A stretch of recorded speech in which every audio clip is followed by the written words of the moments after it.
만약 천국이 있다면, 아니 꼭 천국이 아니라도 우리가 죽고 나서 언젠가 가게 될 곳이 존재한다면 먼저 세상을 떠난 반려동물이 그 중에서도 특히 개가 우리를 기다리고 있을 겁니다.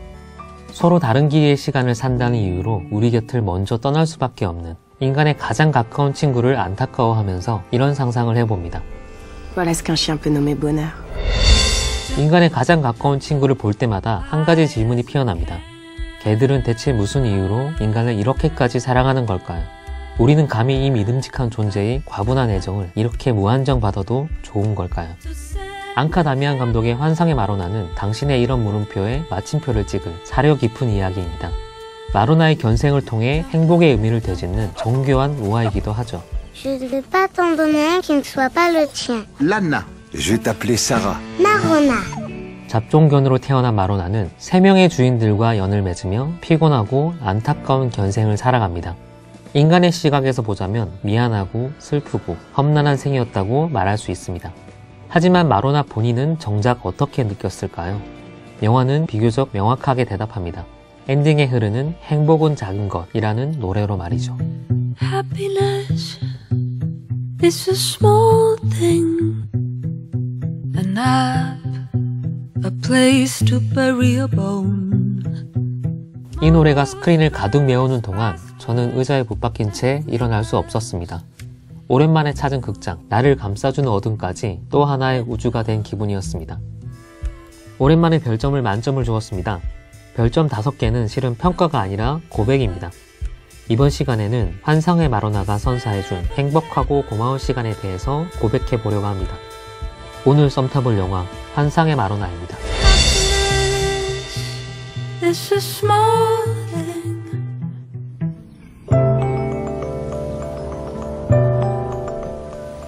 오늘은 편안하게 마로나의 견생을 그대로 따라가 보려고 합니다.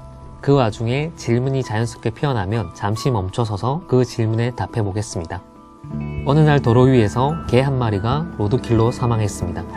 과거도 미래도 어쩌면 이름조차 기억되지 않을 사소한 사건.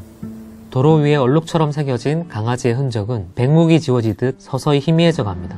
이 순간 벌써 눈물이 왈칵 샘솟습니다. 마로나는 말합니다. Ici, c'est le point zéro du point zéro. Quand tu n'es plus rien. 하지만 바로 거기서부터 하나의 우주, 마로나의 이야기가 시작됩니다. 끝에서 비로소 시작되는 0점의 0점이라고 할까요?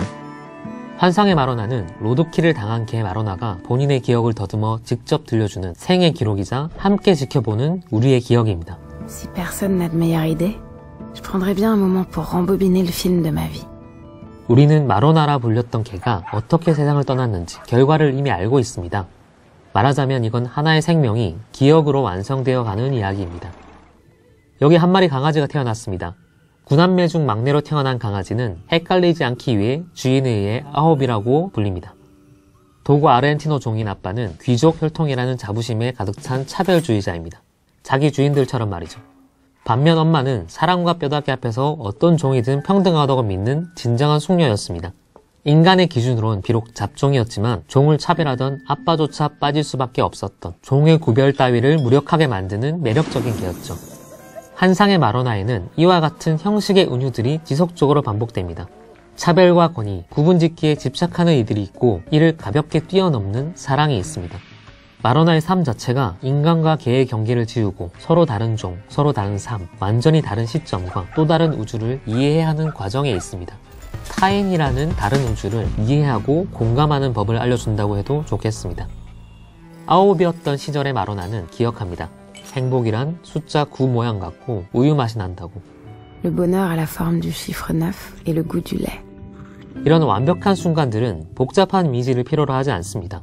몽글몽글한 수채 물감의 번짐, 흑백과 간단한 실루엣만으로 표현되는 이 순간은 그야말로 충만함으로 넘쳐납니다. 여기서 한 가지 더 재치를 발휘하는데 9이란 숫자를 태양계의 행성에 빗대는 겁니다.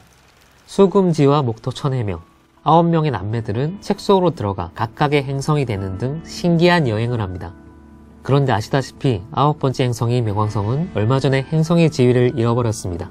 자연스럽게 9이 헤어지게 되리라는 걸 암시하는 거죠. 엄마는 엄숙하게 말합니다. Les humains peuvent se permettre de ne pas comprendre pourquoi nous aboyons, mais nous ne pouvons pas nous permettre de ne pas comprendre ce dont ils parlent. Donc apprenez le langage de l'homme pour pouvoir vous protéger de lui. 여기서 첫 번째 질문. 마로나의 이름은 왜 마로나일까요? 환상의 마로나는 아오비 마로나가 되기까지 3명의 인간과 만나며 겪은 시간들을 담아냅니다. 고개사 마놀에게 아홉은 아나였고 건설업자 이스트반에게 아홉은 사라였으며 조숙한 소녀 솔랑주에게 아홉은 마로나였습니다. 마로나에게 있어 이름은 자신을 증명하는 호칭이 아닙니다. 그것은 인간의 언어죠. 아홉, 아나, 사라, 마로나 뭐라고 불리던 그는 오직 자기 자신일 뿐입니다. 마로나는 종에 얽매이지 않았던 엄마처럼 단지 사랑스러운 한 마리의 개였으며 동시에 이 모든 이름이기도 했습니다. 마로나의 이름은 관계를 설명하는 방식인 셈입니다. 그럼에도 오직 자기 자신일 것. 환상의 마로나의 특별함은 바로 여기서 시작됩니다. 다시 왜 마로나는 마로나인가? 라고 묻는다면 2가지 정도로 답할 수 있습니다. 하나는 단순하게 마로나라는 이름으로 가장 긴 시간을 살았고 그 이름으로 생을 마감했기 때문입니다. 영화는 아나, 사라, 마로나 세 시기를 거의 비슷한 분량으로 보여주지만 실은 세 시기는 다소 물리적인 차이가 있습니다. 행복했던 시절은 짧고 굳은 살이 박혀서 적응하는 시기는 긴 법이죠. 실제로 솔랑주가 호기심 많던 소녀에서 까칠한 청소년으로 그리고 어른으로 성장하는 긴 시간은 매우 짧은 몽타주로 처리됩니다. 왜 마로나인지 2번째 이유를 상상해 본다면 지나가는 과정을 거친 후에 비로소 받아들인 상태, 삶에 대한 일종의 체념 같은 인정이 우리의 본 모습이 아닐까 싶습니다. 행복은 마치 모든 것처럼 충만하지만 찰나처럼 스쳐 지나가기도 합니다. 하지만 마로나는 옛날의 행복에 얽매여 추억을 회상하며 살아가지 않습니다. 그저 지금 주어진 것들에 충실하죠. 모든 것에 빨리 실증내는 작은 소녀와 함께한 찰나의 시간, 반복되는 일상이라 기억할 거리도 없는 그 긴 시간, 매일매일 인에 박혀 순식간에 흘러가는 그 시간도 삶의 일부란 걸 마로나는 알려줍니다. 여기서 2번째 질문, 의인화란 무엇일까요? 우리가 개를 사랑하는 만큼 개를 소재로 한 영화나 이야기는 넘쳐납니다. 하지만 대부분 인간의 시점에서 해석한 이야기들을 들려줄 뿐 온전히 개의 관점에서 상상하고 그려진 영화는 극히 드뭅니다. 개는 그저 인간의 또 다른 모습입니다. 그리고 영화 속 주인공인 인간의 행복을 위해서 봉사하죠.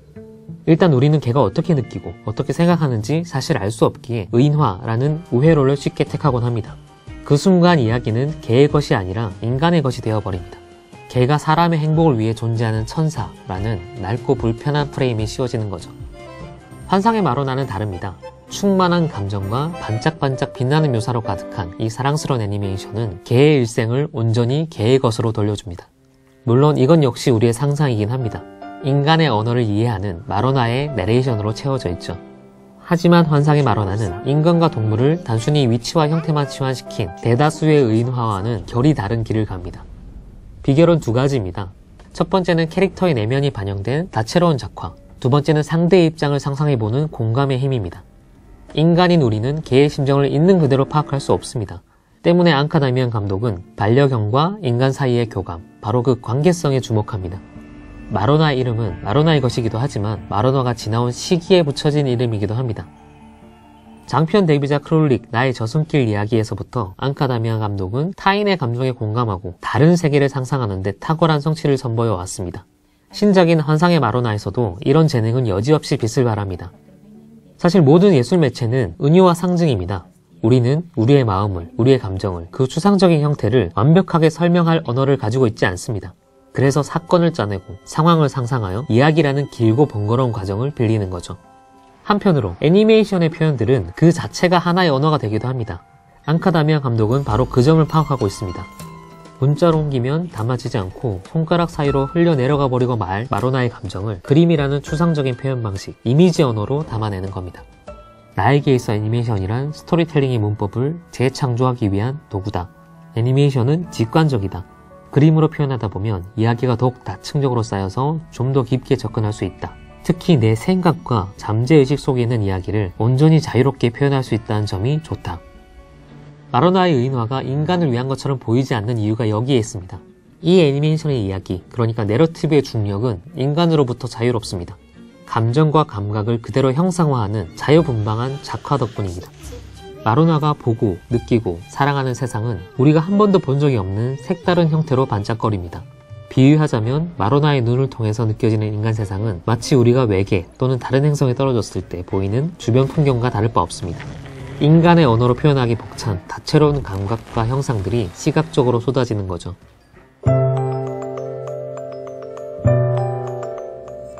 다시 마로나가 엄마와 헤어지던 시절로 이야기를 돌려보겠습니다. 그렇게 모든 걱정을 씻어주는 따뜻하고 축축한 엄마의 혀에 감싸여 완벽하고 충만했던 시절, 멍멍만큼 짧았던 시절이 지나고 마로나는 형제들을 떠나 새로운 주인에게 맡겨집니다. 아빠 집으로 말이죠. 처음엔 아빠의 집에 잠시 머물렀던 아홉은 하루도 지나지 않아 거리로 내쫓깁니다. 아빠와 함께했던 시간은 단 12분. 그렇게 마로나에겐 완전히 새로운 세계가 펼쳐집니다. 환상의 마로나는 인생의 새 시기를 3명의 주인공에 빗대어 은유하고 있는 작품입니다. 보게사 마놀과 함께했던 시기는 무엇이든 할 수 있고 행복과 만족감으로 충만한 어린 시절을 상징합니다. 마놀의 다락방은 비록 좁지만 마로나에겐 더할 나위 없이 만족스럽습니다. 오히려 두고 온 형제들이 생각날 정도죠. 고기사인 마놀은 삶의 아름다움을 필사적으로 추구하는 인물입니다. 마놀은 기분파이며 마로나에게 완전히 충실하죠. 둘 사이의 교감은 고개와 하나가 돼서 떼어 넣을 수도 없습니다. 일과 놀이가 구분되지 않고 매 순간이 모험으로 가득했던 시절. 우린 가난해 라는 마놀의 말에 마로나는 답합니다. Je suis pauvre, Anna, mon petit gars. Et maintenant, toi aussi tu es pauvre. Pauvre? Tu veux rire? Avec autant de bonnes choses, j'étais le chien le plus riche du monde. 그리고 초반에 엄마의 집, 그러니까 책에서 봤던 우주는 마놀의 집에서 또 한 번 실현됩니다. 작은 방의 지붕이 열리고 우주가 되는 거죠. 두 장면 모두 마로나의 눈을 크게 클로즈업해서 그 까만 눈동자에 새겨지는 방식으로 표현이 됩니다. 더불어 여기서는 마로나가 마놀을 바라볼 때 마놀도 마로나의 시선 안에 가득 찹니다. 저는 행복에 대한 이런 완벽한 이미지를 근래에 본 적이 없습니다. 마놀이 이제부터 마놀의 아나라고 소개하는 거야 라고 말할 때 마로나는 생각합니다. J'avais jamais rien eu à moi jusque-là. Et d'un coup, j'avais tellement de choses que j'avais peur de faire une bêtise et tout perdre. 이 장면은 두 가지 측면에서 제 심장을 때렸습니다. 하나는 행복과 충만함에 대한 마로나의 철학. 그러니까 행복은 작은 것이라는 걸 직접 보여주는 장면이기 때문입니다. 다른 하나는 소유 그리고 소유격에 대한 인식입니다. 마놀의 아나라고 했을 때 저는 마놀이 개의 주인이라고 당연히 생각해버렸습니다. 그런데 마로나는 당연한 듯 자신이 마놀을 가졌다고 말합니다. Et j'avais Manol et rien qu'à moi. 그게 맞는 거죠. 나만의 보금자리, 나만의 이름, 그리고 나만의 마놀. 이런 즐거운 덕백과 함께 갑자기 선물이 날아들었다고 말합니다. 그리고 마놀의 얼굴을 핥아줍니다. 이렇듯 환상의 마로나에서 애니메이션은 감정과 감각을 형상화하고 있습니다. 슬프면 구부정한 형태의 선이 화면을 지배하고 긴장할 땐 바짝 날이 선 형태의 모양들이 화면 곳곳에 삐죽삐죽 솟아납니다. 물론 그 감정을 느끼는 주체는 개 마로나입니다. 마로나의 눈앞에 펼쳐지는 거리의 풍경은 개의 시선이면서 동시에 함께했던 인간들의 세계이기도 합니다. 마놀의 모자에 담겨서 거리를 돌아다닐 때, 이스트반의 차에 탔을 때, 그리고 솔랑주의 집에서 산책을 할 때 작화의 기조와 톤이 전부 다른 건 이런 이유에서입니다. 마로나가 보고 느끼고 감각한 것들은 유럽 그래픽 노블을 대표하는 벨기에의 일러스트레이터 브레이트 에번스의 손끝을 거쳐서 매번 다른 작화로 표현합니다. 브레이트 에번스는 이 프로젝트에서 캐릭터 디자이너와 비주얼 컨설턴트를 맡았습니다. 그는 색채를 독특한 방식으로 사용하는 작가 중에 한 사람입니다. 그림체는 분명히 현실과 맞닿아 있는데 거기에 그치지 않고 현실을 굉장히 의미 있는 방식으로 해석해서 그려내는 작가죠. 환상의 마로나를 제안받았을 때 에번스는 자신의 책을 작업 중이어서 배경과 부수적인 작업을 위해 다른 아티스트들과도 협업하면 어떻겠냐라고 제안을 했다고 합니다. 그 결과 다른 두 사람의 일러스트레이터가 참여했고 결과적으로 배경이 한층 풍성해졌습니다. 등장인물들은 각자의 공간, 그러니까 자신만의 섬을 가지고 있는데 마놀의 집과 그 주변은 아이들의 꿈에서 영감을 받았습니다. 무슨 일이든 일어날 수 있는 완전히 주관적인 공간이죠. 본질적으로 거의 시에 가깝습니다. 마로나가 마놀을 만나기까지 가는 길은 마치 백과사전을 읽는 것처럼 거리 곳곳의 모습들이 설명서처럼 펼쳐지기 시작합니다. 작품에 무조건적으로 매료되는 결정적인 순간이 한 장면에 있기 마련인데 제 경우에는 바로 이 장면부터 무전 해제되었습니다. 아, 이건 지금부터 마로나의 시점에서 마로나가 보고 듣고 느끼는 걸 상상해서 고스란히 이미지로 전달해 주겠구나 싶었거든요. 그건 언어 이상의, 언어 바깥의 추상적인 형태를 고스란히 전달하는 작업이기도 합니다. 여기서 다시 세 번째 질문. 애니메이션이란 무엇인가? 라고 묻는다면 저는 추상적인 감각과 동작과 움직임, 그러니까 생명을 부여하는 작업이라고 믿습니다. 어떻게 감각할 것인가는 매우 주관적인 문제입니다. 현실 이미지를 판화처럼 찍어내는 영화는 이 감각을 보이는 것과 보이지 않는 것, 그리고 보여주지 않는 것 사이의 긴장과 조율을 통해서 짜냅니다. 예를 들면 봄날은 간다에서 두 남녀가 헤어질 때 헤어지자고 통보하는 두 사람의 얼굴, 표정, 몸짓이 있는데 영화는 큰 실루엣만 잡아낼 뿐 구체적인 표정을 묘사하진 않습니다. 이때 보이는 건 헤어지는 두 남녀의 몸짓이고 보여주지 않는 건 두 남녀의 구체적인 표정, 그러니까 감정의 형태입니다. 그리고 보이지 않지만 분명히 존재하는 건 헤어지자라는 말 뒤에 오는 그래 헤어지자라는 대답까지의 침묵, 그 시간입니다. 그 침묵의 시간이야말로 감독의 연출력이고 감각이며 보이진 않지만 보이는 이미지들보다 훨씬 많은 의미들을 전달하는 거죠. 그렇다면 애니메이션은 어떤가? 애니메이션은 어떻게 감각하는지를 직접 그려버립니다. 움직임 하나, 동작 하나도 똑바로 그릴 수 있는 거죠. 적극적인 왜곡과 자유로운 변형, 이야말로 애니메이션의 특권이자 힘입니다.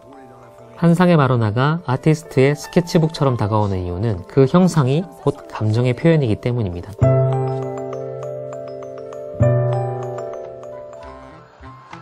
꿈 같았던 좋은 시절이 지나가고 마놀과 헤어질 때가 다가왔습니다. 달의 서커스단의 입단 제안을 받은 마놀은 마로나와 함께 할 수 없다는 말에 제안을 거절합니다. 하지만 자신의 꿈이 좌절된 것 같아 괴로워하죠. J'ai appris une chose cette nuit-là. Lèche tous les jours le visage de ton humain comme si c'était la dernière fois. Parce qu'un jour, c'est vraiment la dernière. 이건 늘 새로운 것을 갈구하는 인간들을 위해 마로나가 제안하는 행복의 지침입니다. 이제 행복했던 다락방에는 불행과 후회의 냄새가 피어납니다. 사랑하는 이의 불행을 지켜볼 수밖에 없는 마로나는 그에게서 슬픈 냄새가 나는 걸 참을 수 없었던 마로나는 마놀이 자신의 길을 갈 수 있도록 스스로 마놀의 곁을 떠납니다.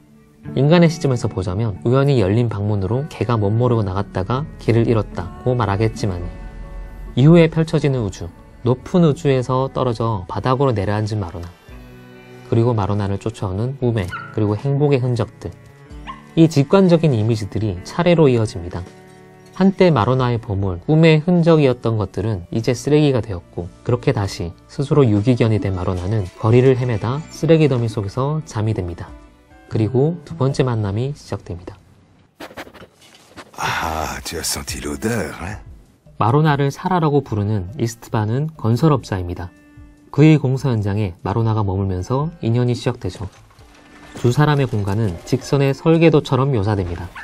하지만 그곳에서도 하늘은, 여전히 우주는 돌고 있죠. 딱딱하고 직선적이었던 공간은 마로나와 이스트반 둘이 함께 있을 때만 짧게 곡선의 행성이 되어 부드러운 분위기를 허락합니다.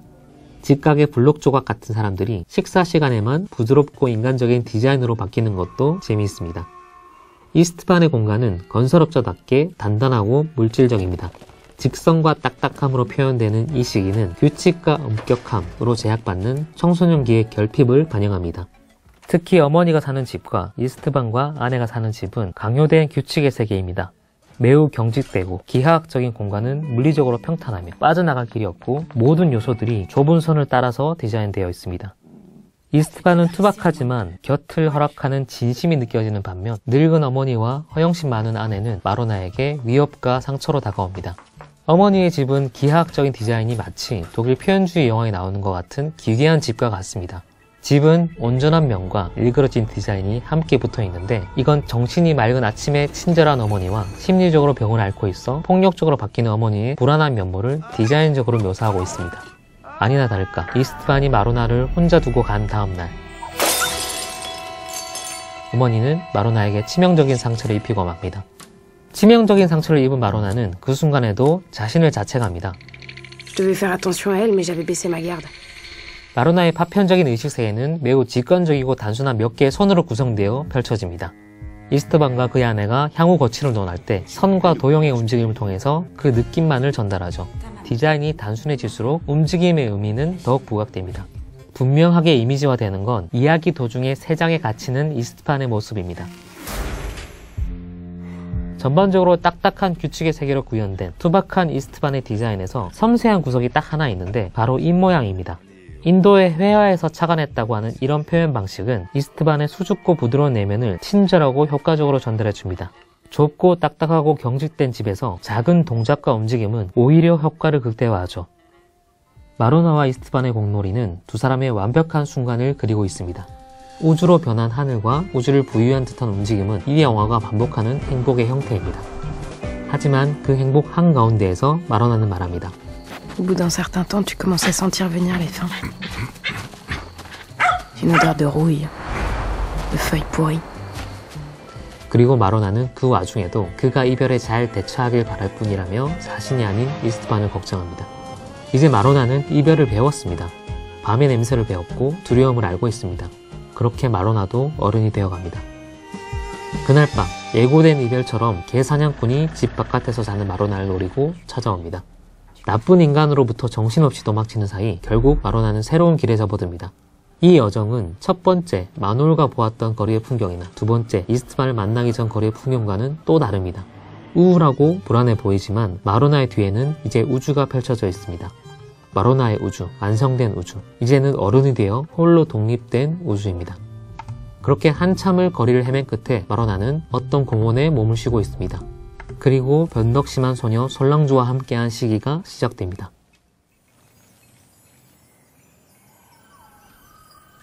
어린 시절이 마놀의 시기, 규율의 시기인 이스트반의 시기를 지나 마침내 만나게 된 솔랑주의 시기는 마놀의 자유로움과 이스트반의 딱딱함 사이에 있습니다.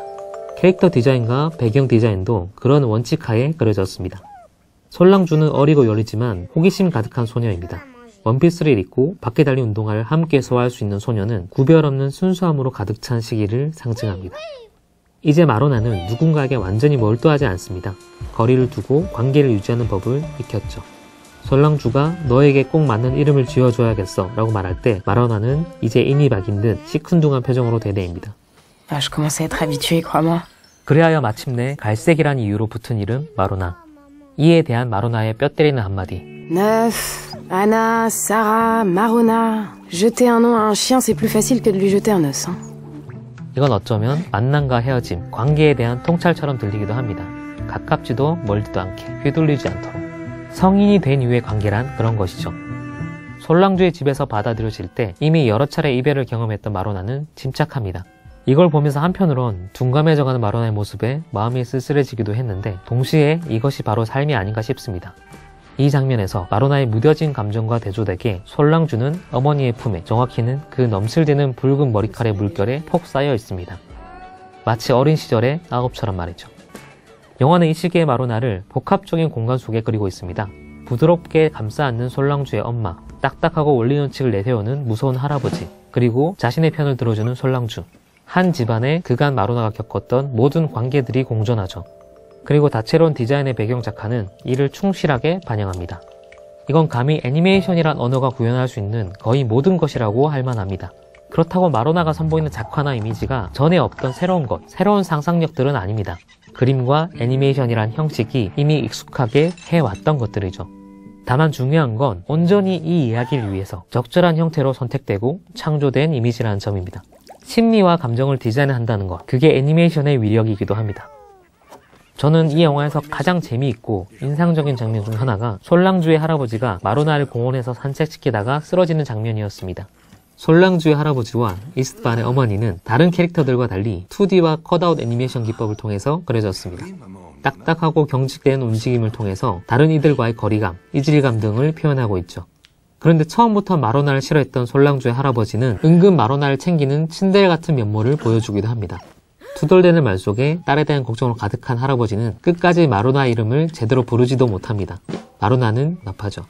Ma fille me fait pitié, Maruna. Ou Maruna, enfin, quel que soit ton nom. Appelle-moi comme tu veux, de toute façon mon nom est Neuf. Mais n'encombre pas la mémoire pour rien. 어느 날 말을 듣지 않는 소녀를 혼내기 위해 마로나를 갖다 버린다고 협박을 하지만 이제 어른이 되어버린 솔랑주에겐 귀찮기만 합니다. 손녀에게 화가 난 할아버지는 뒤늦게 협박을 실천으로 옮깁니다. 그러나 마로나를 갖다 버리기 위해 공원으로 산책을 갔다가 차마 버리지 못하고 데리고 돌아옵니다. 그리고 돌아오는 길에 갑자기 심장마비가 오죠. 그때 어쩌면 할아버지 인생에서 가장 아름다운 순간들이 펼쳐집니다. 마침내 천국으로 초대하는 것 같은 밝은 빛의 계단이 펼쳐지고 할아버지는 기꺼이 천국의 계단을 오를 준비를 합니다. 할아버지 얼굴에 처음으로 밝은 표정이 가득하죠. 하지만 영혼과 교감하는 개 마로나가 할아버지를 그만 살려버리고 맙니다. 어쩌면 이 영화에서 가장 웃기고 유쾌한 장면, 이 상상력이 흥미로운 것은 개와 인간의 관계에서 개를 조연으로 배치하지 않고 또 사람을 위해 존재하는 천사로 방치하지도 않고 마로나의 있는 그대의 모습을 그리고 있기 때문입니다. 건조하게 바라보면 개가 주인을 살린 훈훈한 이야기겠지만 마로나의 시점에서 재현하니 그렇게 따뜻하고 아름답기만 한 이야기는 아니었던 거죠. 마로나는 자신의 말처럼 할 일을 다 했을 뿐입니다. Il faut pas, monsieur. J'ai fait que mon devoir. pas nuit. 이 농담 같은 시퀀스가 선보이는 상상력이 마로나를 사랑하지 않을 수 없게 한다고 생각합니다. 마로나는 특별한 의미가 있어서 마로나인 게 아닙니다. 아호, 아나, 사라, 마로나, 심지어 마루나 뭐라고 부르든 그는 오직 그인 거죠. 마로나의 이름이 마로나인 건 어쩌면 그런 게 크게 중요하지 않기 때문인지도 모르겠습니다. A place to bury a bone. 환상의 마로나는 정교하게 다듬어진 행복에 대한 우화입니다. 어떻게 하면 행복해질 수 있는가에 대한 조언이자 개들은 왜 인간을 사랑하는가에 대한 대답. 마로나가 말하는 개의 행복은 단순합니다. Voilà ce qu'un chien peut nommer bonheur. Avoir un homme sur lequel veiller pendant qu'il dort. 그것은 무엇을 위해 만들어진 목적론적인 사고가 아닙니다. 그저 있음으로써 채워지는 아름다운 관계, 그리고 충만한 경험입니다. 환상의 마로나는 질문합니다. 당신에게 그런 순간, 그런 사람, 그런 경험이 있느냐? 그렇다고 애써 찾으려고 헤맬 필요는 없습니다. 그건 본래 그러한 것이고 동시에 아무것도 아닌 것이며 언젠가는 당신이 마주할 수밖에 없는 것입니다. 당신이 무엇을 쫓느라 정신이 팔려서 미처 알아보지 못하고 흘려보내지만 않는다면 말이죠. 한 편의 애니메이션이 무엇을 할 수 있을까요? 한 편의 영화가 어떤 시간을 선사할 수 있을까요? 여기 마로나라는 이름의 우주가 있습니다. 이걸 보는 당신 역시 하나의 우주라고 말해줍니다. 적어도 지금은 이거면 충분한 것 같습니다. 오늘 썸 타본 영화 환상의 마로나였습니다.